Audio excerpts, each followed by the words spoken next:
5 early game tips for Last Epoch.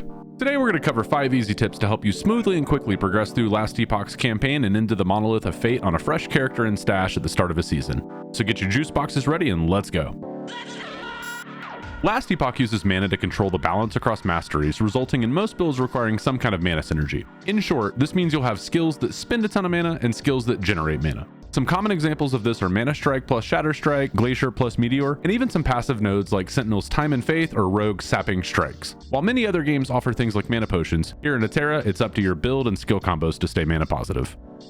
This one may sound a little weird given just how easy EHG has made respeccing skills, passives, and even masteries in Season 2, but remember, early skill XP gain is slow. While you're more free to play with different supporting skills during the campaign, you'll want every bit of skill XP to contribute to leveling up your main skill. If you want to try a new main skill early game, I suggest leveling it up before switching from your currently leveled main skill. Once skill XP gain caps, you're a lot more free to change things up.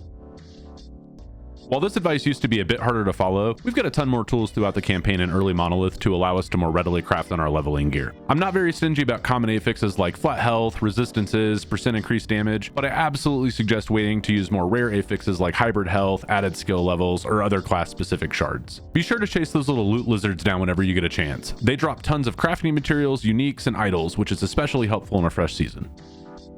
To further support our early crafting advice, we have an awesome mechanic introduced in 1.1, the Nemesis. Similar to an exiled mage, you'll see the Nemesis throughout story zones, dungeons, and the Monolith of Fate. In short, the Nemesis gives us a chance to fight him to upgrade the items that he offers, and he drops giant piles of crafting materials every time he dies. While he does pack a bit of a punch, especially for squishy early game builds, it's absolutely worth it to fight him for the crafting materials and item drops. Even if those items are useless, we really need crafting materials early season. And who knows, maybe you'll get lucky and find some boots with movement speed on them.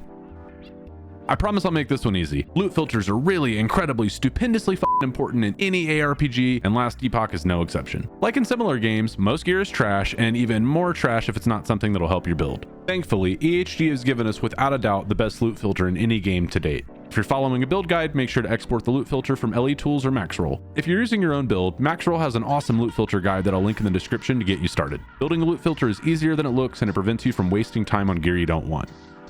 If you've ever struggled to make it through the campaign and into the Monolith of Fate smoothly and quickly, these tips should help point you in the right direction. I'll see you in Lyedecker for Season 2.